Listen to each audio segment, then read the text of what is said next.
Vous syntonisez en ce moment les ondes de Mon Espace Antenne, le podcast de la communauté entrepreneuriale de Mon Espace Atelier. Aujourd'hui, nous recevons de Forme Active Émilie Durgan.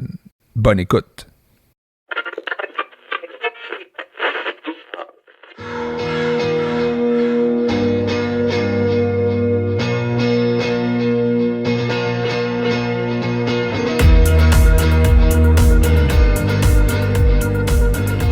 Alors, bonjour tout le monde, bienvenue à une autre émission de Mon Espace Antenne et aujourd'hui, on a la chance de rencontrer quelqu'un qui est très en forme. D'ailleurs, son entreprise qui s'appelle Forme Active. On rencontre aujourd'hui Émilie Durgan. Durgan? Je le dis pas comme il faut encore. Hein? Durgan. Alors, Durgan, parce que ça s'écrit D-E-R-G-A-N-C. On ne prononce pas le C. Je dois pas être le seul là, qui n'arrache là, avec ton nom de famille. C'est tout le temps. Tout le temps. C'est très rare les gens qui l'ont du premier coup. Vraiment. Fait que là, ta première discussion avec les gens, c'est à propos de ton nom de famille. On m'appelle Émilie. Un point, c'est tout. OK, Émilie. Fait que, donc, on reparlera peut-être un peu plus tard de tes origines. Mais parle-nous un peu de Forme Active, la mission. C'est quoi ton entreprise? Mon entreprise, la mission de mon entreprise, c'est d'aider les gens à être en meilleure santé globale par le biais de l'activité physique, par les saines habitudes de vie. Fait qu'on parle d'activité physique, nutrition, gestion du stress, gestion du sommeil, puis de motiver les gens à y arriver puis atteindre les objectifs santé. Puis toi, t'aimes parler de ça, c'est clair, fait qu'on va avoir une belle entrevue aujourd'hui. Exact. Mais t'aimes aussi parler d'entrepreneuriat, hein? Beaucoup. C'est quelque chose qui est stimulant à parler d'entrepreneuriat. On parle de défis, de rebondissements. Des fois, c'est des histoires un peu rocambolesques. J'ai l'impression qu'on se comprend entre entrepreneurs. On dirait qu'on est des fois une classe à part, les entrepreneurs. On se fait dire qu'on est un peu des fous. Ah, tu l'as facile, mais en tant qu'entrepreneur, quand on se parle, c'est loin d'être facile, puis on le fait vraiment parce qu'on a notre mission tatouée sur le cœur, parce que sinon, on irait chercher un emploi stable et un salaire stable. As-tu déjà vécu ça, toi, un emploi stable? Non? Ben, quand j'étais dans les gyms, c'était un peu plus stable, mais on était quand même travailleurs autonomes. Donc, on a toujours été responsable de notre clientèle. J'ai jamais eu quelque chose de très stable. Genre, dans un Nautilus, il y a des kinés qui sont là puis qui chargent. C'est un peu leur business, c'est ça que tu me dis? En fait, ils sont engagés comme travailleurs autonomes dans ces gyms-là. Oui, c'est eux qui peuvent nous trouver des clients, c'est eux qui nous payent. Fait que, mettons, si on a 30 heures dans notre semaine puis qu'on est à 30 de l'heure, puis on a 900 à la fin de la semaine. Mais cette semaine-là, on a eu des annulations puis qu'on a 25 rendez-vous, mais là, on est à 25 fois 30. Fait que tu avais expérimenté un peu le travailleur autonome. Exact. Puis, il y a eu un déclic à un moment donné pour dire je me lance en affaires. Oui. Dans les gyms, ce qui m'a le plus aberré, c'est que c'est pas juste des kinésiologues, il y a beaucoup d'entraîneurs. Puis, il n'y a pas l'approche holistique, santé, habitude de vie dans les gyms qu'on peut retrouver à l'extérieur quand on s'en va à domicile. Tu sais, dans les gyms, c'est on bouge, on pousse, on est dans la performance physique, mais il y a tellement plus que ça dans les habitudes de vie pour rendre quelqu'un en santé. Ça, c'est intéressant parce que la kiné versus le coaching. Là, tu vas pouvoir nous expliquer, parce que je suis à peu près sûr qu'il y a bien du monde quand même qui vont écouter ça, qui se posent peut-être la question, c'est quoi la différence entre un kiné ou un coach? Puis j'imagine que là, tu vas me dire, le coach, c'est quelqu'un, le kiné, c'est un coach qui a un bac, qui a étudié dans...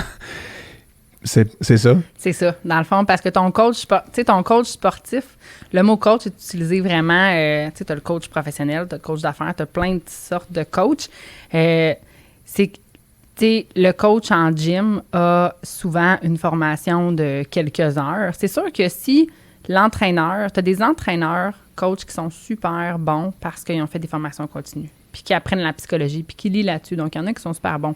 Mais le kinésiologue, lui, à la base, il a des études universitaires.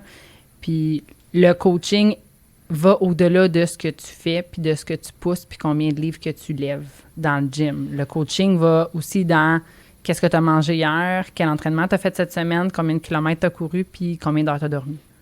Et là, donc, quand tu étudies la kiné à l'université, tu es étudiante là, tu sais-tu qu'un jour tu vas avoir ton entreprise? Est-ce que c'est à ça que tu penses? Est-ce que les cours que tu reçois, c'est-tu des cours, bon, pour devenir kiné, mais y a-tu des cours aussi d'entrepreneuriat là-dedans? Y a-tu un jour tu vas être en business, tu vas avoir à affronter telle chose? C'est vraiment ce qui manque au baccalauréat. Il n'y a pas ça. Il n'y a pas ça du tout. On apprend la réhabilitation, on apprend l'autonomie, la biomécanique, mais ce qui est triste, c'est que les kinésiologues sortent de l'université, puis sont des très bons thérapeutes, mais ne sont pas capables de se vendre. Donc, malheureusement, il n'y a pas beaucoup de kinésiologues après 5-10 ans qui font encore de la kinésiologie parce qu'ils ne sont pas capables de se vendre. Fait que c'est une grosse lacune, je trouve, au bac, d'apprendre à se vendre parce qu'en coaching, il faut que tu sois capable de te vendre puis de voir ta juste valeur pour aider quelqu'un à changer ses habitudes de vie. Fait que c'est ce qui manque, vraiment. Fait que ça, tu l'as appris où? Sur le tas. Sur le tas. Sur le tas. Puis je l'apprends à mes kinésiologues employés. J'ai coach dès qu'ils commencent parce que c'est pas une habitude, malheureusement. Mais tu y pensais-tu quand tu étudiais qu'un jour tu allais être en affaires ou tu t'es dit je vais me trouver une job de kiné à quelque part? Je pense que c'était une job. J'ai toujours eu la vibe entrepreneuriale. J'ai toujours voulu bouger, j'ai toujours eu des idées de grandeur. Quand tu dis toujours, là, ça date de quand, ça, là? Ça date d'adolescente.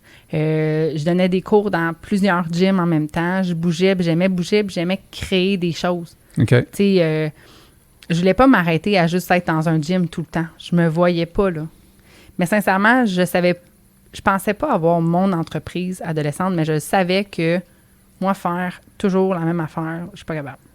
Non, c'est ça. Tu t'imaginais pas partir le matin, aller tout le temps nécessairement à la même place, faire du 9 à 5 ou... Non, vraiment pas.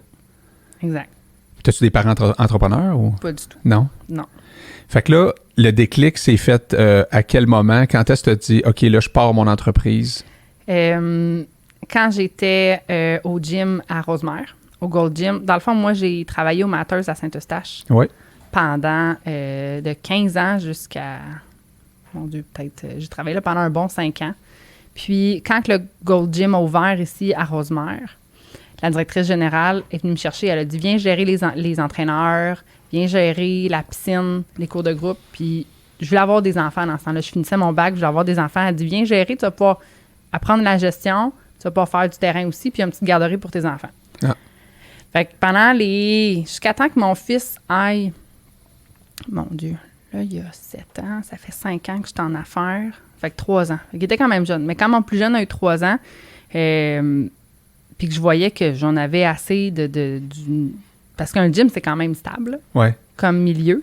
Puis je voyais que j'étais pas capable de faire ce que je voulais avec mes clients, puis que le salaire était fixe, puis que je pouvais pas faire vraiment ce que je voulais. Mm-hmm. Tu sais, j'avais des idées de grandeur, mais... Le mot croissance n'existait pas, là. Non, c'est ça, exact. On va parler de ta croissance tantôt, mais on parle pas de croissance dans ce temps-là. On parle pas de c'est ça, de... Mais non. Tu as des idées, puis en haut, ça bloque. Le bas, ça bloque. Puis c'est quand je suis partie, j'ai fait, gars, tant pis, ce que j'ai besoin pour vivre, c'est X par semaine. C'est, mettons, 8 clients. Ça me prenait 8 clients par semaine pour réussir. Fait que je fais, gars, je pars. Puis je mangerai peut-être mes bas, mais je suis capable. Tu sais, mon conjoint a un job stable, lui, fait qu'on est capable de s'en sortir. Puis quand j'ai rentré chez les gens, j'ai fait du domicile, j'ai adoré. Je me suis rendu compte que j'étais dans la vie des gens.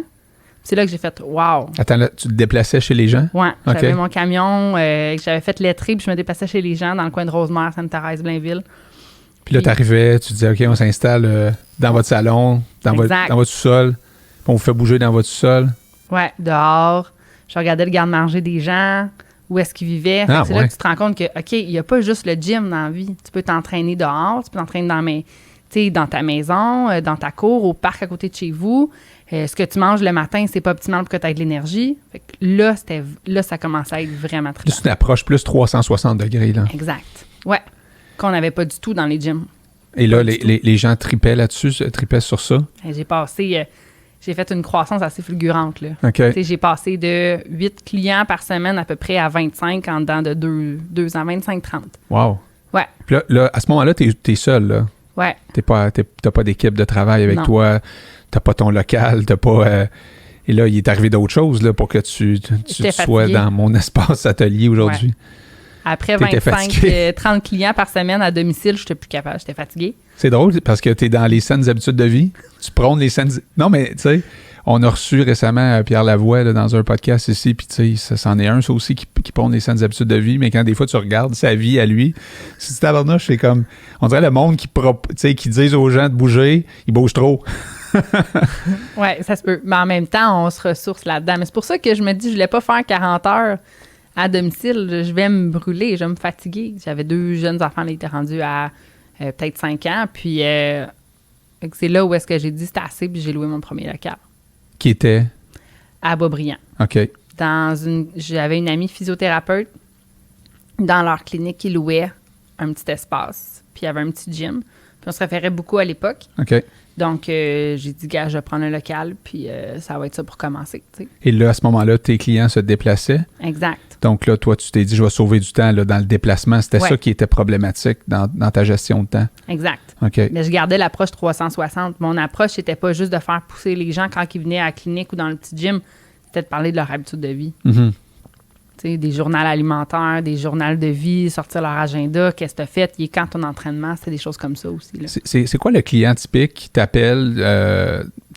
Tantôt, on va parler de comment est-ce qu'on peut te trouver, mais ces gens-là, là, quand tu leur parles la première fois, là, ils t'appellent pourquoi? Ils ont-tu parce qu'ils ont vécu des entraînements qu'ils n'ont pas amenés à nulle part?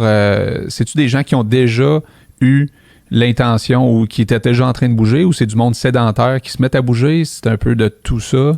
C'est un peu de tout ça, mais notre clientèle, vraiment, la plus grande, celle qu'on aime le plus travailler, c'est les gens sédentaires qui ont des moins bonnes habitudes de vie, mais qui ont commencé à bouger. Okay. Qui ont commencé à prendre conscience que s'ils sont en meilleure santé, ils vont être moins malades, moins fatigués, puis qui ont des enfants, des petits-enfants, puis qui veulent les voir grandir, puis avoir une meilleure espérance de vie. Mm-hmm. C'est ces gens-là, notre client typique. C'est des gens qu'on prend en charge, qu'on coach, puis qu'après 1 an... c'est des gens qui veulent être prêts à s'investir. C'est ça. Idéalement, c'est des gens qui ont déjà pris une prise de conscience. Exact. Qui sont déjà en mouvement, mais là, ils ont vraiment besoin d'un encadrement. Là. C'est exactement ça. On en a certains sportifs, parce que moi, étant sportive, marathonienne, triathlète, j'aime ça, travailler avec des gens, des marathoniens, des triathlètes ou des sportifs qui veulent améliorer leur performance. T'sais, on a la capacité, on adore ça, mais c'est pas notre cible précise. Fait que tu as fait des marathons, des triathlons. T'as-tu fait beaucoup de marathons? J'ai fait 3 marathons à mon actif. Lesquels? J'ai fait Montréal 2 fois, puis j'ai fait Ottawa. OK. Exactement. Puis cette année, on était inscrite encore pour Montréal, mais ça l'a laissé tomber. Mais j'aime beaucoup le triathlon. Je me suis rendue jusqu'au demi-Ironman. J'adore. Mont-Tremblant? Non, lui de Montréal. OK. Fait que c'est le demi-long qu'on appelle. Ouais. J'adore le triathlon parce que c'est les 3... c'est vraiment les 3 disciplines. Tu t'entraînes dans la natation, le vélo, la course et la musculation. Donc, j'adore ça. Ouais, moi aussi, j'ai aimé ça pas mal, le triathlon. Ah ouais? Ouais. J'ai commencé à 17. J'ai arrêté à 40 ma carrière de triathlète. Ah ouais? Je t'avais jamais parlé de ça, non. Hein? Non. Athlète. C'est ça. Moi, à un moment donné, je faisais beaucoup de triathlon sprint olympique. C'était très populaire plus jeune. Les demi-Ironman, les Ironman, c'était moins populaire. Puis quand c'est arrivé un peu plus populaire, là, j'ai commencé à m'intéresser à ça. Puis j'ai fait des demi puis des fulls aussi. Mais c'est exigeant de faire des fulls. Fait que j'ai décidé de slacker là-dessus puis de me concentrer sur plus le vélo, qui était parmi les 3 sports celui que j'aimais vraiment le plus. Mais ça, on en reparlera dans un autre podcast. Donc, les gens aiment le concept, j'imagine, du 360 degrés. Ils comprennent très, très bien et rapidement. J'imagine que tu réussis très rapidement à expliquer aux gens en quoi ça va être bon d'encadrer pour qu'ils atteignent leur objectif. Maintenant, ils achètent le concept, ils achètent aussi la personne? Au début, quand j'étais seule dans mon entreprise, il y avait beaucoup cette aura-là de véhiculer de, tu sais, on t'achète toi. Mm-hmm. Puis là, quand j'ai eu ma première employée, justement, puis maintenant mes 3, j'ai dit, achetez pas moi, faut que vous achetez l'aura de l'entreprise, ce qu'on fait, ce qu'on véhicule. Puis ce qu'on se rend compte, quand j'ai tranquillement délégué ma clientèle, quand j'ai décidé de devenir gestionnaire, on se rend compte que ça soit moi ou une autre kinésiologue, les clients, ils n'y voient que du feu. Ils achètent forme active. Oui. Fait que j'ai l'impression, ce que ça me sonne, c'est qu'on a la même mission. Présentement, c'est une équipe de femmes, mais on a la même mission, la même vision, puis on a le même désir humanisme d'aider les gens. Mm-hmm. Et dans le fond, ils se rendent compte rapidement que oui, ils peuvent acheter moi, mon idée, mais en même temps, celle d'Ariel, Félicia et Karine, c'est les mêmes idées. Je comprends. Tu as va à la même réussi place. ça, là. Oui, Parce que tu disais, il faut apprendre à se vendre soi-même. oui, Puis ça, tu dis, je ne l'ai pas appris à l'école, je l'ai appris sur le terrain. Mais là, après ça, c'est de transmettre comme une espèce de côté uniforme pour que ta gang, tu sais, vende la même affaire puis que les gens achètent, si on veut, le forme active, là, et non pas Exact. juste l'individu, là. c'est ça. OK. C'est sûr que ça part d'une relation individuelle, Ouais. mais l'idée, c'est que si une journée, Félicia est en vacances, ben, la cliente, ça va lui faire plaisir d'aller voir Ariel parce qu'on est la même aura. T'sais. Comment tu as fait ça pour créer cette même aura-là? As-tu des meetings par-dessus meetings? T'as-tu... Ben, on a beaucoup de meetings, oui. T'sais, pour nous, c'est important, la force de l'équipe. On a un vision board, by the way, dans notre pour nous, c'est important d'avoir nos rêves, de se les partager. Mais j'ai l'impression que ça s'est fait tout seul parce que quand Félicia est rentrée, elle était stagiaire, elle me connaissait, elle m'avait vue, elle suivait mes cours dans le temps du gym. Fait qu'elle me connaissait déjà, on avait déjà un lien. Puis Karine, c'est l'amie d'une de mes bonnes connaissances. Elle dit, tu devrais rencontrer mon amie, je pense que ça fitterait. Fait que ça n'a pas été des offres d'emploi puis des entrevues, ça a toujours été des liens internes. Je comprends. J'ai l'impression que c'est un peu pour ça. Ouais. Il y a Ouais. une très bonne chimie entre vous quatre. Ouais. Oui. Fait que ça coule, là. Quand on fait des meetings, là, ça va bien, là. Oui. Bien, ça va bien, puis aussi, on est capable de dire les vraies choses. Si moi, j'ai de la difficulté à vendre telle chose parce que j'y crois pas, Mhm. ben on va tous s'aider à briser ce lien-là puis être capable d'avancer en équipe. Ouais, puis que ça, tu sais, qu'il y ait un son uniforme, c'est important parce que si tout le monde dit des choses différentes, là, ça marchera pas, là. C'est là que ça va, c'est là que ça va se pogner. Exact. C'est ça. Puis on veut pas de compétition non plus au sein de l'équipe. Mhm. Tu sais, ça non plus, c'est pas agréable, là. Oups, il y a un client, c'est qui va le prendre? Non, tu sais. J'ai Ariel qui est spécialiste au niveau réhabilitation, mais qui est capable de faire plein d'autres choses. Mhm. Tu sais, j'ai Félicia qui est ma spécialiste au niveau de la performance sportive. OK, fait qu'il y a des Ben, elle est capable spécialités. Oui, mais elles sont toutes capables de tout traiter pareil. Ouais. Puis Karine, plus au niveau de la nutrition. Mhm. Mais on est toutes capables Fait qu'il y a un de gros tout travail faire. d'équipe. Ça veut dire que quand un client rentre chez vous, qui rentre par toi ou par d'autres, il y a, à quelque part, il y a accès à tout ça, là. Exactement. OK. Puis si c'est un client de performance d'un autre professionnel, bien, entre elles, les filles vont se parler puis vont s'aider pour créer le meilleur programme pour telle personne. OK. Fait que c'est ça que j'aime vraiment de l'équipe. Ouais. Puis pour moi, c'est important d'avoir une équipe, tu sais, des salariés, versus quand on est au gym puis que c'est des consultants. Ça, c'est ce qui nous diffère un petit peu des autres compétiteurs au niveau de la kinésiologie, c'est que Ouais. ça reste dans le monde des consultants à travailleurs autonomes. Moi, je voulais une équipe. Ouais, je trouve ça intéressant. Ouais.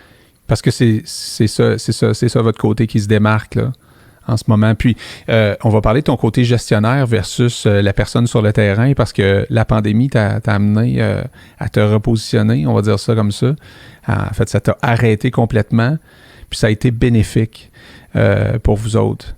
Mais avant ça, juste pour nous situer dans le temps, donc là, tu as ton bureau qui est à Boisbriand, puis là, maintenant, tu es rendu ici à Sainte-Thérèse, dans mon espace atelier. Qu'est-ce qui s'est passé pour, justement, déménager puis dire « je veux mon propre local ». Bien, à la seconde où je suis allée à domicile, que je suis partie à domicile, je me suis dit un jour, je veux ma clinique. Je me vois avec ma clinique, avec des employés, puis aider plus de gens. Quand j'étais à Boisbriand, j'ai eu ma première employée. Donc, j'ai eu Ariel qui était là, mais on partageait l'espace. Elle faisait 2 soirs semaine, c'était un peu tout. Donc, là, j'ai eu une bulle. Tu sais, je payais quand même assez cher parce que c'est un édifice professionnel avec d'autres professionnels. Je me dis, est-ce que je peux payer la même chose pour plus grand? Fait que là, je me le mets. Je pense que oui. Tu sais, ça doit exister. Je fais des recherches sur Google, puis mon espace atelier est sorti en premier. OK. Fait que j'écris un courriel, je pense, puis j'appelle. Dans ce temps-là, le représentant me rappelle, puis on discute au téléphone. Puis ça concordait vraiment bien. Je suis venue visiter les locaux. Puis là, je me suis dit, OK, garde-moi là 2 semaines. Parce que je me suis dit, ça se peut pas. C'est le premier qui sort sur Google. Les prix, c'est les mêmes prix que je paye en ce moment pour 300 pieds carrés pour avoir 1000 pieds carrés. L'emplacement est magnifique. La localisation est parfaite. C'est impossible. OK, fait que toi, tu crois pas au début, là. Je crois pas du Tu tout. dis, il y a une anguille sur la roche. Il y a de Sous quoi. la roche. Je veux dire, c'est impossible. Fait que je me suis mise, j'ai demandé 2 semaines, j'ai dit, garde-moi là, s'il te plaît. 2 semaines. Pour magasiner ailleurs. Là, je me suis pris un agent, j'ai fait toutes les Kijiji, tout ça autour, Mirabel, j'ai dit, Colin. Puis moi, je voulais être à Mirabel parce que je suis mirabelloise. OK. Mais la localisation ici est bien meilleure. Puis, donc, finalement, je me suis bien rendu compte que c'était le meilleur deal de la région. Je les ai tellement toutes fouillées. Ah oui, hein? Fouiller veut dire aussi se déplacer, aller les voir, rencontrer les propriétaires. Ouais. Ça se passe comment quand on rencontre les propriétaires? Bien, mettons qu'il y en a qui... Tu sais, ici, André, en tant que propriétaire, et aussi l'équipe de location, ils sont extrêmement chaleureux. Mais les autres locataires, tu sais, t'en as qui s'en foutent un petit peu ou qui y a des rénovations à faire puis qui n'ont pas d'intérêt. Il y en a qui sont super gentils, là, j'enlève rien au propriétaire, mais c'est pas toujours jojo, là. Non, puis tu t'as dit quelque chose avant qu'on rentre en ondes, tu as dit, parce qu'on en parlait de ça, moi aussi j'en ai vécu des drôles de propriétaires là, qui te font sentir vraiment comme un numéro, comme si, c'est pas toi, puis ça sera un autre, puis tu sais, OK, là tu te dis, je vais avoir à délai avec lui pendant je sais pas combien d'années, plus sûr, là, tu sais, ça te donne pas le goût de louer, tu sais. Non, exactement. Puis là, on disait, c'est quand tu as vécu l'expérience de mon espace atelier que tu te rends compte à quel point c'est différent, là, tu sais. C'est vraiment ça. Ouais. C'est quand tu es dedans que tu te rends compte que tu es ailleurs, qu'un propriétaire puis une équipe de gestion comme ça, tu n'aurais pas eu ça ailleurs. On parle d'amélioration locative du local à la base. On a André qui sketch puis qui fait des améliorations locatives avec son crayon, puis non, ça va être mieux ça va être mieux ça. Puis après ça, tu sors avec un local que tu pensais même pas avoir, tellement que c'est magnifique. Mm-hmm. D'ailleurs, votre local est vraiment magnifique. Merci. Bravo, Dan. Puis le soutien que, tu sais, le soutien dans tout ça, je veux dire. L'accompagnement, tout ça. Puis ce qui est agréable, c'est qu'au début, tu peux juste signer pour 1 an. Fait que moi qui déménageais, je me suis dit, ça t'a pas insécurisé. Parce que je voulais pas déménager ma clientèle pour 2 ans. Mais après, quand tu te rends compte que tu es vraiment bien, tu as juste envie de signer pour plus longtemps. Là. C'est ça. T'sais? Exact. Puis en même temps, ça fait pas peur, tu es bien. Vous avez fait quelque chose pour eux, non? Vous avez pas créé quelque chose pour eux, pour le sport ou les... Exact. Ben dans le fond, nous, on a un programme Santé Mieux-être qu'on offre dans les entreprises. Puis, mon espace atelier a été et est encore client. Donc, crois en nous, crois en notre équipe pour aider leur propre équipe à être plus actifs. On fait des conférences, des bilans de santé, rencontres individuelles. Ça, c'est hot. C'est hot, mais je pense aussi que les gouvernements sont derrière les entreprises présentement pour pouvoir aider leurs employés parce que on s'entend sur une chose, là, je pense que tout le monde réalise à quel point c'est important, probablement plus maintenant que jamais. Santé physique, santé mentale, santé financière aussi, là, mais tu sais, la santé physique, là, je veux dire, c'est capital aujourd'hui là, pour... écoute, avec tout le stress que les gens vivent aujourd'hui, mais là, les gouvernements, c'est ça que je voulais dire, c'est qu'ils sont derrière les entreprises. Il y a des subventions, là, je sais pas, ça finit quand, ça a commencé quand, tu es au courant de ça? Bien là, oui, beaucoup. Nous, là, c'est la 2e année. Nous, on a beaucoup d'entreprises qui ont soumis des projets. Ça s'appelle le PAFMAP, le Programme d'aide financière aux entreprises en matière d'activité physique. Donc, le gouvernement donne jusqu'à 40 000 aux entreprises qui veulent faire des actions santé dans leur entreprise. La première année du PAFMAP, j'ai 4 entreprises. Dans le fond, moi, j'aide des entreprises à soumettre des projets pour le PAFMAP. Première année, j'ai eu 4 entreprises qui ont soumis des projets. Fait qu'on est présentement en train de les faire. Puis la 2e année, dans le fond, c'est ils ont jusqu'au 15 mars pour soumettre leur projet. OK. Puis pas 15 mars, excuse-moi, 15 mai. OK. Puis on était en pleine pandémie. Mais malgré ça, moi, j'ai talonné quelques entreprises que je connais, puis on a déposé 8 projets. Wow. Ouais. Ben, en même temps, c'est un bon timing pour dire, regarde, vos employés sont pas là ou je sais pas trop, vous avez du temps peut-être pour justement penser à faire ça. Exact. Mais d'un autre côté, nous, en tant que kinésiologue, on a le droit de monter les progrès. Tu sais, on parle avec le gestionnaire puis on rédige la demande. On a ce droit-là. Le gouvernement nous laisse ce droit-là par une procuration. OK. Donc, on aide vraiment de A à Z l'entreprise. Même, j'ai des gestionnaires d'entreprise qui n'avaient pas le temps. On a eu des discussions, puis on a rédigé la demande pour eux. Ah, wow. Ouais. Fait que tu t'occupes du projet de A à Z, autant exact. Au niveau structurel qu'au niveau, après ça, formation, conférence, plan d'entraînement, tout ça. Là, ça peut être du complet, là. Exactement. Wow. Ouais. C'est vraiment cool. Puis il doit en avoir en tabarnouche des entreprises qui n'ont pas rien à offrir à leurs employés actuellement. C'est fou. Ça doit être comme majoritaire, là. On se fait souvent fermer la porte au nez. Ouais. Moi, je fais beaucoup de cold call pour savoir, justement, s'ils ont des programmes de santé mieux-être. Beaucoup d'entreprises ne prennent pas le temps. Puis c'est un peu enrageant en termes pour les saines habitudes de vie quand on se rend compte que l'employeur ne fait rien de santé pour ses employés et ne prend pas le temps sais, on court un peu toutes comme des poules pas de tête. Là. Mais ouais. On a une mentalité à changer parce qu'au niveau entrepreneurial, il n'y a pas beaucoup d'entreprises qui offrent un programme santé mieux-être, même si on sait que les pourcentages de santé au travail, tu l'as dit, santé mentale au travail, c'est vraiment bénéfique. Est-ce que tu penses que les prochaines cohortes de jeunes qui vont sortir de l'école vont plus exiger ça? Tu sais, d'avoir ça en place parce que, bon, peut-être eux autres, ils ont fait les cubes énergie quand ils étaient plus jeunes. Ils ont peut-être ça. Ils n'ont plus entendu parler aussi, là. Oui. J'ai cette impression-là, moi. Ouais. Que, tu sais, c'est plus facile de créer des programmes santé mieux-être dans les entreprises avec des plus jeunes gestionnaires parce qu'on dirait qu'on a tellement fait un boom. Tu l'as dit, Pierre Lavoie, c'est un des bons pionniers. Pour moi, c'est un beau modèle aussi. Ouais. J'ai l'impression que oui, la culture santé dans les entreprises, espérons-le, mais je pense que ça va changer. Là. Ouais. Puis on sait que dans la pandémie, il y a peut-être des gens qui ont pris un peu de poids, qui ont peut-être été plus sédentaires que d'habitude. Le télétravail fait que, écoute, tu bouges moins. Et moi, je sais que quand c'est arrivé, là, nous autres, on venait d'ouvrir un local à Terrebonne, puis finalement, on a fermé le local au moment qu'on l'a ouvert. Mais il est encore là. Je veux dire, il n'y a plus personne qui y va. On fait tout du télétravail. Mais télétravail, ça peut être dangereux. T'es sur ton ordinateur, puis là, t'es tenté. Là, t'oublies de manger, t'oublies de bouger. Tu vas juste aux toilettes, tu reviens après ça devant ton ordinateur. Et là, à un moment donné, je fais « Wow, non, time out, là. Il va falloir que je remette mes bonnes habitudes de vie en place. » là. Ouais. Il y a pas mal de monde présentement qui bouge pas assez, là. T'es fou. Puis tu l'as dit, moi, j'ai vécu la même chose que toi. Étant nous deux sportifs, pendant la pandémie, moi, je travaillais de ma clinique, puis je travaillais sur mes documents RH. J'ai une moyenne de 10 000 pas par jour habituellement sur ma montre Garmin. Et là, j'étais à 7 500 pas pour le mois de mars et 25 avril. 25% de moins, là. C'est fou, là. Ouais. Puis je suis sportive. Oui. Fait qu'il y en a que ça devait être encore moins que ça. Il y en a qui devaient monter des marches pour aller travailler ou prendre l'autobus, prendre le métro, bouger ou marcher. Et là, finalement, puis on voit bien là, que ça ne reviendra pas comme c'était avant. Le télétravail va s'installer pour de bon.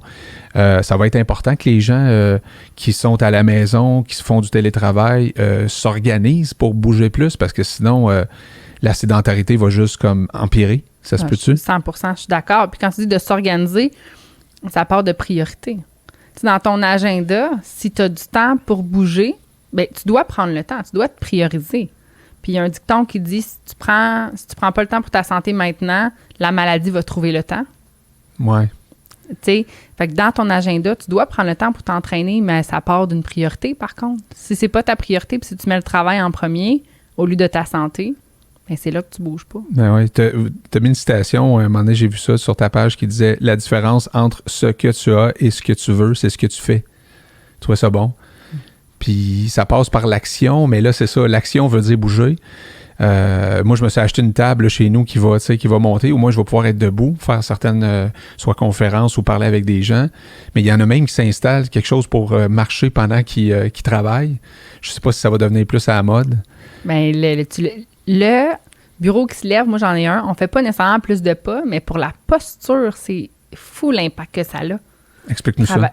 Travailler debout, au lieu d'être en position assise où est-ce que les vertèbres sont plus comprimées puis tout tombe pas sur ton coccyx, les abdominaux sont relâchés quand on est assis. Quand on est debout. Ils travaillent. Donc, pour le corps, pour la posture, les abdominaux sont contractés. Le haut du dos, souvent, des fois, il est comme ça, mais si on fait attention, on a plus tendance à se garder plus droit quand on est debout. Ouais. Les muscles des jambes sont contractés, donc c'est extrêmement positif d'avoir un bureau debout. Mais ça ne rajoute pas plus de pas sur la montre, mais c'est bénéfique pour la posture. Je serais curieux de voir le pourcentage. Il faudrait que je parle avec mon ami Jean-Philippe Dufault, là, qui est propriétaire de la compagnie Mobile 360 à Montréal, qui vend des meubles justement comme ça. C'est lui qui m'a vendu mon meuble qui monte. Là. Après, je lui demande c'est quoi le pourcentage de tables qui peuvent se monter et descendre comme ça versus des tables standards. Ça doit être en progression fulgurante. J'espère. Sincèrement, j'espère. Vraiment. Pour la santé des Québécois, là, j'espère. Fait que là, explique-nous justement la pandémie. Bon, on parle de, écoute, un potentiel pour vous autres de plus de clients, là, je suis convaincu, mais toi, personnellement, là, cette affaire-là arrive, le gouvernement dit « Restez chez vous, bougez pas ». Et là, il n'y a pas de mesure d'annoncer tout de suite parce qu'on le sait que le gouvernement, des fois, disent aux gens, faites ça, mais là, on va vous aider, mais on ne sait pas comment encore, on va vous l'annoncer. Cette période de temps-là, tu l'as vécu comment? L'enfer. J'ai tellement été émotive. Premièrement, on se fait dire qu'on ferme, OK? Donc, c'est la panique. Donc, on ferme l'entreprise, point. Je dois mettre les filles à pied. Tu sais, c'est pas des salariés, donc j'en pleure. Tu sais, on n'a pas de mesure de subvention salariale encore qui est annoncée. On a juste la PCU ou l'assurance emploi. Donc, ça a été la période entrepreneuriale la plus difficile, c'est de dire à mes employés que je dois les mettre à pied. C'est une des pires semaines de ta vie, tu dirais? Ah, mon Dieu, c'est la première fois que je pleure, mais je pensais pas avoir ce lien-là. OK. Tu sais, je pense que je suis une personne très humaniste, puis j'aime mes employés, j'aime mon monde, puis ça m'a vraiment fait de la peine. Puis même si les filles comprenaient, puis on a resté un bon lien pareil, on se faisait des cafés ensemble une fois semaine, pareil, juste pour voir comment quelle est la vie d'une et chacun. Ouais. Mais ça a été la période la plus difficile, ça. Y a-tu eu des nuits que t'as mal dormi? Oui. Oui. Mais plus quand que j'ai ouvert... Quand j'ai vraiment ouvert ici, puis que là, j'avais l'équipement, j'avais tout, là, je dormais moins bien parce que j'ai vraiment pris un scale de croissance. Puis je me rends compte que finalement, j'aurais juste dû bien dormir parce que ça se passe tellement bien. Ouais, c'est ça. T'sais. Là, on regrette quasiment d'avoir paniqué parce qu'on se dit, Caroline, mais c'est là qu'on voit qu'on est humain, là. Oui, exact. Je veux dire, c'est majeur. Qu'est-ce qui est arrivé? Personne a pu s'imaginer en affaires. Puis là, on s'entend qu'au moment qu'on se parle, il y a des restaurateurs qui sont... Puis on parle probablement aussi des casinos, des gyms, des bars. C'est pas évident. Là, il y en a qui... Puis là, on pourrait parler de plus grosses entreprises dans des domaines comme le tourisme international, puis les événements, les artistes, etc. Ça finit plus, là, fait que l'entrepreneuriat, c'est super quand ça va bien, mais quand ça va moins bien, c'est moins super, là, fait que toi, heureusement, ça n'a pas duré longtemps, là, cette espèce de décroissance-là. Puis même que ça t'a permis, tu disais, un temps de recul, c'est-à-dire, à la limite, tu t'es même peut-être dit, crime... pas avoir eu de pandémie, il aurait fallu que je le prenne, ce moment de recul-là, pareil. Parle-nous de ça un peu. Bien, ça nous fait rendre compte qu'en tant qu'entrepreneur, c'est important de prendre un moment d'arrêt. Parce que j'ai l'impression que si on va vite, puis qu'on ne s'arrête pas, on croit moins. Mm-hmm. On a une moins bonne croissance que quand on prend le temps de s'arrêter. On plafonne, tu veux dire? Oui, on plafonne plus. Puis j'ai l'impression que quand je prends le temps de m'arrêter, je crée, puis j'ai des idées pour optimiser. Puis je me suis dit que, OK, je vais être arrêtée pendant 2... Moi, je m'étais dit dans ma tête, puis je l'ai dit aux filles, on ne savait pas quand ça a fermé. Moi, j'ai dit, on reprend le 1er juin. Tu sais, on a au mois de mars, mais 1er juin, on repart. On a pris le 1er juin. C'est pas comment j'ai fait. Mais j'avais dit aux filles, on reprend pas avant le mois de juin. Fait que je me suis dit, j'ai 2 mois. Fait qu'en 2 mois, je veux vraiment travailler fort sur mon entreprise. Ça va jamais arriver que mon entreprise est fermée. Là, c'est fermé. Qu'est-ce que je peux faire? Donc, j'ai mis en place... une gestion de ressources humaines, un plan de développement. J'ai développé mon plan stratégique, j'ai fait mon plan financier. On a travaillé notre CRM interne avec toute notre base de données de clients. Tu sais, ça c'est quand on a pu commencer à avoir un peu de subvention salariale, mais on a pu commencer, tu sais, j'ai vraiment remis mon entreprise sur pied. On dirait que j'ai plus... Sur des rails de train qui pouvaient aller plus vite, là, tu sais. Oui, exactement. Puis tu savais peut-être qu'il fallait que tu fasses ça un jour ou l'autre, mais là, tu repoussais parce que tu n'avais pas le temps, c'est ça? Exact. Puis là, tu l'as eu le temps, tu l'as pris le temps. Et c'est ça qui est la beauté d'un entrepreneur, je trouve, parce que c'est vraiment, tu sais, t'as pas été, là, je vais être chez nous, je vais attendre que ça passe, tu sais. Je pense que tu peux pas. Ah non, hein? Je pense que les entrepreneurs qui se sortis de cette crise-là, puis je vais faire une parenthèse pour les restaurateurs parce que c'est vraiment triste ce qui se passe. Puis c'est peut-être, en tant que restaurateur, tu peux te réinventer en faisant du take-out, mais ça doit peut-être moins évident. Ouais. Mais je trouve que ce qui fait notre force entrepreneuriale, c'est justement de ne pas s'asseoir et de dire « Ah ouais, c'est triste ». C'est sûr qu'on a le droit d'avoir nos émotions, mais on doit rebondir. OK, maintenant, qu'est-ce que je vais faire? Ouais. Comment je peux améliorer mon entreprise avec ce qui se passe? Dont LDFS qu'on connaît, puis qu'eux se sont réinventés dans les masques. Mon Dieu, eux autres, c'est une histoire... écoute, c'est tellement une histoire, une belle histoire, mais rocambolesque. Je veux dire, Louis va venir d'ailleurs ici bientôt partager avec nos amis Floplab de Apiculture, mais c'est ça qui est la résilience, hein, puis l'attitude. Il y a deux choses que tu contrôles, c'est ton activité et ton attitude. Le reste, tu peux pas contrôler. Il y a un paquet de facteurs qu'on peut pas contrôler. Bon, là, vous êtes, on va dire, réinventé, là. C'est le mot à la mode, là, depuis le début de la pandémie. Vous êtes en croissance en ce moment. Là, toi, tu penses même engager du monde prochainement parce que là, ça grossit. Mais tu me disais que ta façon d'embaucher ou tes ressources humaines, ça va être un peu différent de comment tu l'as fait auparavant. Exact. Bien, premièrement, nos logiciels utilisés aussi pendant la pandémie, j'ai pris le temps pour vraiment trouver des logiciels que toutes les filles ont accès puis que c'est plus uniforme au sein de l'entreprise pour que quand un nouveau kinésiologue rentre avec nous, que ça soit clair et simple. Okay. Mon mot d'ordre à la base pour 2020, moi, c'était simplicité. Je voulais simplifier tout, puis ça m'a permis de prendre un moment d'arrêt puis de simplifier. Donc, quand un nouveau kinésiologue rentre, le manuel des employés, la liste d'embauche, qu'est-ce que je fais avec, comment je l'embauche, si ça, ben on a même des uniformes maintenant. Okay. Donc, tout est plus clair pour niveau ressources humaines quand j'embauche une nouvelle personne. Et quand c'est plus simple, c'est plus clair, ça laisse plus de place à avoir du fun. Ça laisse plus de place aussi dans l'horaire pour faire qu'est-ce qu'on est bon à faire. Exactement. Ouais. Parce que mentalement, quand c'est pas clair et simple, je trouve que c'est lourd. Ouais. Tu sais, c'est... Effectivement. Puis on parle de fun, la notion de plaisir dans votre travail. J'imagine que, tu sais, quelqu'un qui se prend en main, là, c'est-à-dire mieux manger, s'entraîner, faire des efforts qu'on a, tu sais, changer d'habitude finalement. C'est pas quelque chose qui est évident à faire. Faut le faire dans le plaisir, j'imagine. Hein, s'il y a le mot souffrance là-dedans, là. Non. On le veut pas, là. Souvent, souffrance, c'est quand tu essaies de faire trop de nouvelles affaires en même temps. Quand tu essaies de changer, tu sais, le typique arrêter de fumer, pas manger de sucre, puis t'entraîner 3 fois semaine du jour au lendemain. Il y en a-tu qui partent comme ça? Tu sais, genre, ils prennent une décision, là, puis du jour au lendemain, là, OK, là, je me mets à courir, puis ils se mettent à courir 5-10 km dans une... Puis là, ils ont mal partout, puis... Tu vois ça souvent? Oui, on les voit, mais souvent, ils viennent après avoir fait cette erreur-là. Ouais. Okay? Ça arrive des fois des clients qui rentrent puis qui veulent tout changer en même temps. OK. On essaie de les faire changer d'idée. Il y en a quelques-uns que ça fonctionne. Tu sais, il y a un certain type de personnalité que c'est tout ou rien. Mm-hmm. C'est juste que quand il est dans le tout, parfait, on embarque avec lui, mais on lui fait comprendre que quand il va être dans le rien, faut qu'il reste accroché, faut qu'il reste avec nous pour qu'on l'aide à maintenir d'habitude. Tu sais. C'est intéressant, les personnalités. T'as-tu étudié un peu ça? Un peu. Je lis là-dessus les types de personnalités puis comment réagir avec les clients qui ont tel type de personnalité. Tu sais, les trop plus ou les passés. Éloignés vers ou les aller vers. Là. Ouais, OK. Tu sais, il y en a qui vont s'entraîner pour éviter d'être malade, puis il y en a qui vont s'entraîner pour avoir plus d'énergie. Il y en a que c'est vers le plus, puis il y en a que c'est pour éloigner d'eux. C'est de comprendre le besoin du client puis de parler de la bonne façon pour qu'il reste motivé. C'est intéressant ça parce que ça veut dire c'est pas un moule, tu sais, c'est pas un message pour tout le monde là. C'est vraiment tu t'intéresses à la personne et la personnalité de l'individu qui vient te voir, puis là à ce moment-là, tu vas c'est même dans ta façon de lui parler là que tu vas choisir tes mots, tu vas choisir ta méthode pour que cette personne-là elle se sente comprise. Il y a vraiment beaucoup de psychologie. Ouais, c'est ça. Puis on a des formations.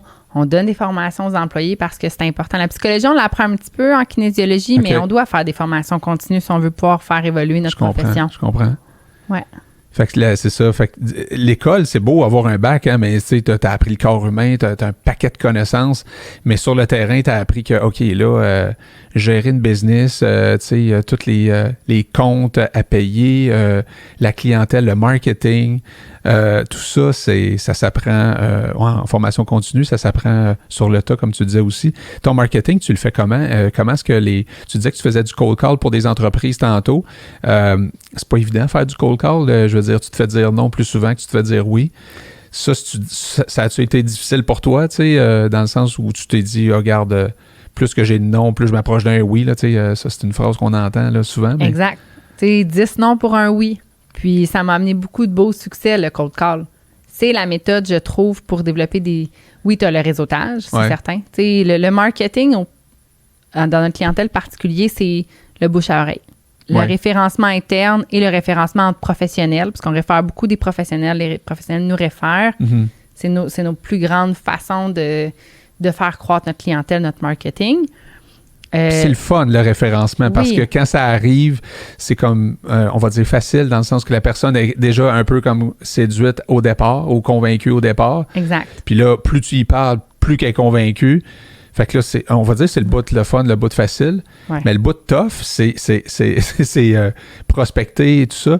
Est-ce que tu trouves qu'il y a beaucoup d'entrepreneurs qui se disent « Moi, faire un beau site web, moi, me faire une belle page Facebook, je suis convaincu que c'est bon ce que je fais », mais qui n'osent pas se faire dire non, ils n'osent pas appeler, ils n'osent pas. Tu trouves-tu qu'il y a des gens qui attendent que ça va arriver, mais que ça n'arrive jamais finalement? Bien, je suis d'accord à 100% parce que c'est pendant la pandémie que j'ai refait mon site web et que j'ai mis de l'énergie dans ma page Facebook, mais j'étais déjà en croissance. Puis ça l'a ramené un peu de clientèle, mais rien comme faire de la prospection, aller dans des réseautages, des chambres de commerce, parler à des gens, parler à notre entourage, puis oser se faire dire non. C'est la seule façon qu'on va grandir. Parce que même si tu as le plus beau page Facebook ou tu as le plus beau site web, c'est pas ça, c'est le contact humain. Ouais.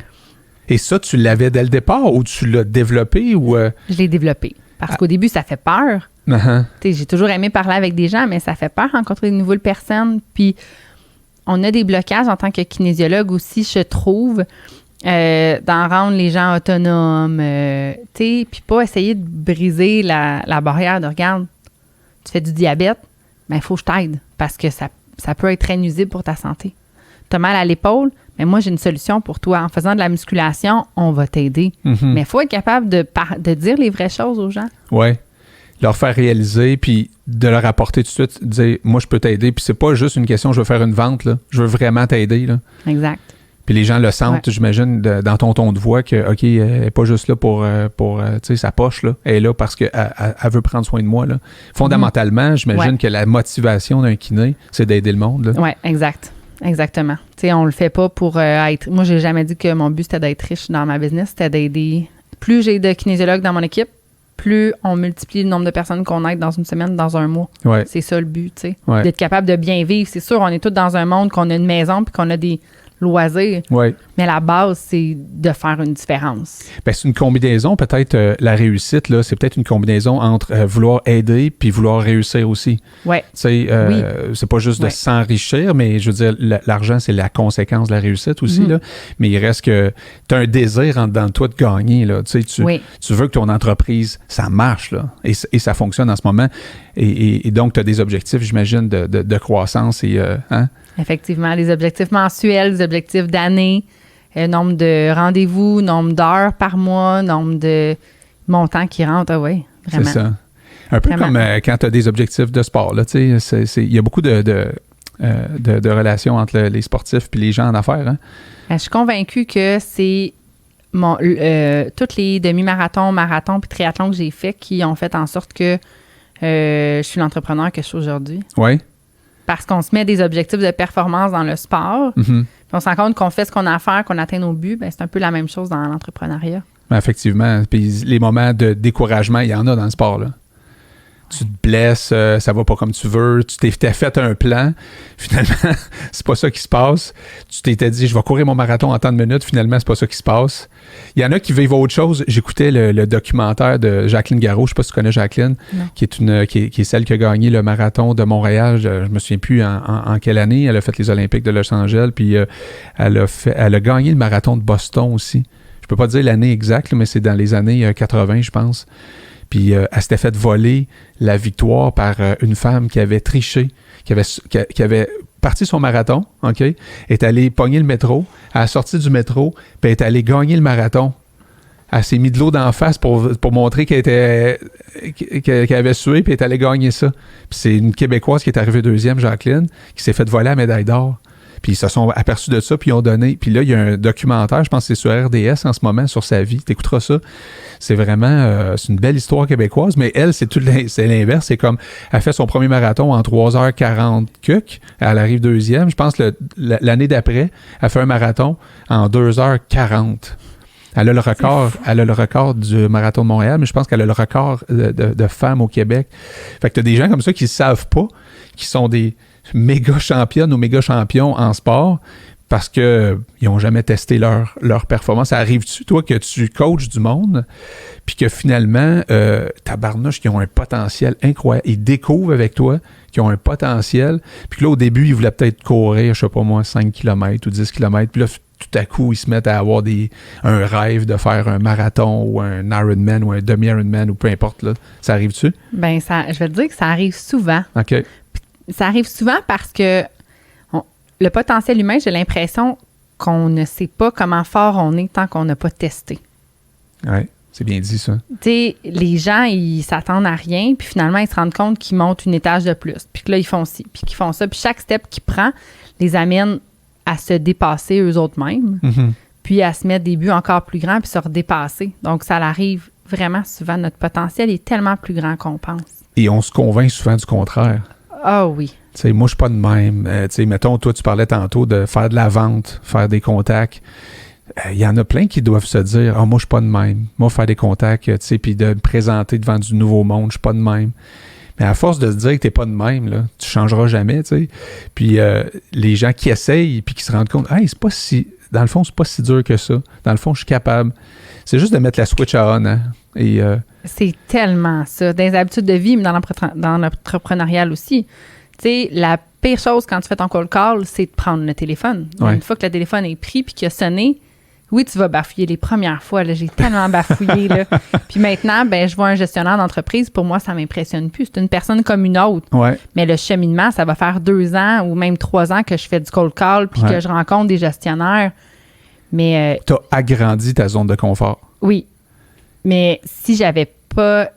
Ça prend une certaine discipline, par contre. Ouais. Puis un certain vouloir pour agrandir notre zone de confort. Ouais.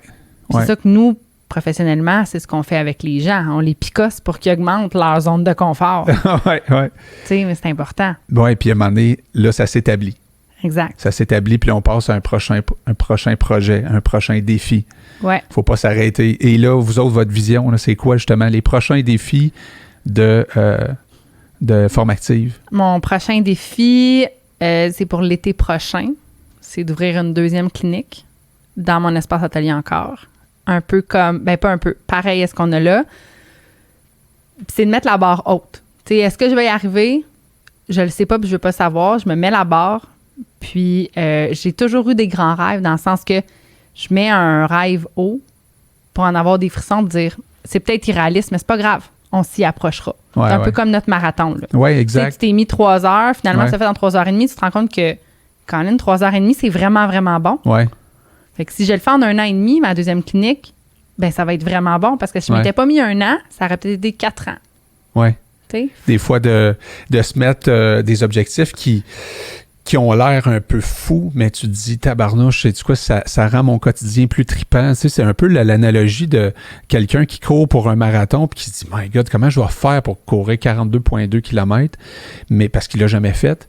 Mais là, le fait de courir à chaque jour ou 3-4 fois par semaine, peu importe, là, quand tu cours ton 1 heure, ton 1 heure et demie, t'entretiens dans ton cerveau, là, tu penses à ton marathon. Versus quelqu'un qui fait peut-être les mêmes heures d'entraînement, je veux dire, mais qui n'a pas de marathon dans son cerveau.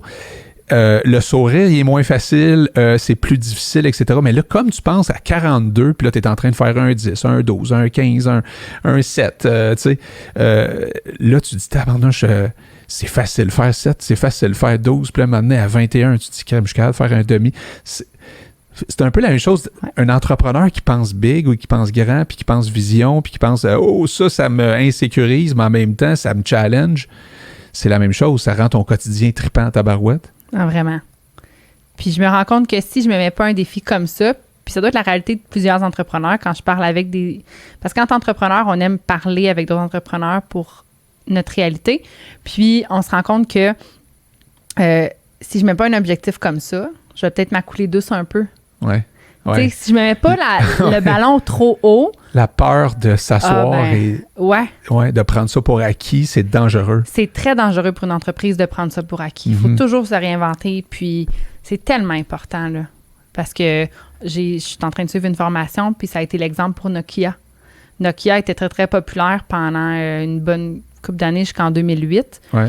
Puis, il y a Amazon qui est arrivé, puis il y a participé, je crois, au Bref, puis ils ont vraiment pris plusieurs parts de marché, puis Nokia se sont pas réinventés, puis ont fini par glisser en bas. On voit ça, hein? On voit ça puis des fois des très, très grosses entreprises qui, c'est dur de changer un gros paquebot aussi, là. Hein? Ça doit être, on parle de changement d'une start-up, d'une petite entreprise qui demande beaucoup, beaucoup d'ajustements. Imagine-toi quand même quand c'est gros, ce paquebot-là. Puis tu dis, OK, on s'en va pas dans la bonne direction, gang, on change de bord. Là, tu déstabilises pas juste 2 personnes, là. Des fois, c'est des entreprises de 500 personnes, de 1000, de 10 000 employés, tout ça. Ça doit pas être évident de gérer des paquebots. Non. Mais bon, tu sais, sans dire qu'un jour, Forme Active va être un paquebot. En attendant, je veux dire, c'est un moteur, tu sais, haute performance, un bateau qui prend qui prend de la vitesse actuellement. C'est le fun de vous voir. Puis vous êtes voisins à nous, c'est vraiment trippant. Je te disais tantôt, tu viendras prendre ton café chez nous plus souvent parce que tu aimes ça jaser d'entrepreneuriat. On parlait de podcast, on parlait peut-être de partir un podcast de kiné. Qu'est-ce que tu aurais envie de dire ou quelle personne tu aurais le goût de recevoir si tu avais un jour à partir un podcast? J'ai envie de recevoir des gens, le commun, monsieur, madame, tout le monde, qui a réussi à se prendre en main, puis à réussir à courir justement. Bien là, on parle de course, de 5, 10, 42, mais de trouver sa course à lui. Ouais. Il y en a que c'est une montagne, quoi que ce soit. Ouais. Une perte de poids. De faire parler des gens, monsieur, madame, tout le monde, de leur parcours avec vous autres et de son parcours personnel vers l'atteinte des saines habitudes de vie dans sa vie. Sacrifice. Ouais, j'aime vraiment ça. Ça serait bon en temps. Ouais.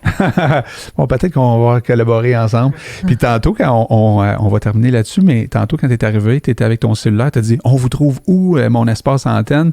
Parce que c'est un podcast qu'on peut écouter audio dans la voiture, en faisant de l'entraînement, en marchant dehors avec son chien. Quelque chose que je fais maintenant que je faisais pas avant, puis j'avais pas de chien. Puis tu sais, écouter une émission en se promenant, ben là, tu prends des datas, hein, quand c'est vidéo. Mais quand c'est audio, c'est quasiment limité là, aujourd'hui. Là. Fait que Spotify, toi, tu es sur Spotify, t'écoutes? Exact. Ouais. Fait que là, tantôt, tu es allé sur Spotify, tu t'es abonné à Mon Espace Antenne. Comment tu as fait ça? Tu as pitonné Mon Espace Antenne? J'ai écrit Mon Espace Antenne, puis... Tu as vu le beau logo arriver? Exactement. Je fais « Oh, wow! Quelle belle idée! » Quelle belle idée. C'est une belle idée que Mon Espace Atelier a eue parce que les histoires sont fascinantes. Ton histoire est fascinante. Ton parcours il est fascinant. C'est de même depuis le début quand on fait des enregistrements. Nous autres, on trippe. Moi, je trippe sur les grosses entreprises, mais je trippe vraiment sur les startups. Comment ça s'est parti de de ta maison à ici. Puis, en tout cas, merci d'être venu. Puis, tu vas écouter ça, toi, les histoires de tes voisins et voisines entrepreneurs de Mon Espace Atelier. C'est sûr. Ouais. En courant, en marchant, dans mon auto. Pour moi, je trouve qu'on est une belle gang d'entrepreneurs ici. Tout à fait. Je parle ici, mais Mon Espace Atelier au complet, là. Ouais. Puis, on est chanceux d'avoir une équipe en haut de nous, propriétaires et tout, qui prône justement l'équipe comme ça, puis la cohésion entre nous. C'est assez rare qu'on voit ça de propriétaires. Je sais pas si ça existe ailleurs. Je sais pas. Moi, je trouve ça le fun d'être dans quelque chose qui n'existe pas ailleurs. Je sais pas toi. Ben, le 5 à 7 que j'ai organisé chez nous, justement, avec les entrepreneurs d'ici. Oui. Puis c'est le fun, un 5 à 7, parce qu'on apprend à se connaître dans un 5 à 7. Mais imagine un 5 à 7 où tu as écouté les histoires de tous ceux et celles qui arrivent dans ton 5 à 7. Génial. Hein? Ça va être tout qu'un beau 5 à 7 post-pandémie avec... là, on va pouvoir se faire plus de câlins, j'imagine, à un moment donné. Mais bref, merci beaucoup d'être venu avec nous ce matin. J'espère que tu as apprécié ton moment. J'ai vraiment apprécié. C'est super. Il y en aura d'autres. Merci. Certainement. All right. Bonne écoute à tous. Partagez ça. Puis, si vous voulez écouter ça, il y a ça sur toutes les plateformes audio. Il y a ça, évidemment, sur notre page Facebook, sur la page Facebook de Mon Espace Atelier également. Fait que merci à Émilie de Forme Active aujourd'hui. Bonne fin de journée. Bye-bye.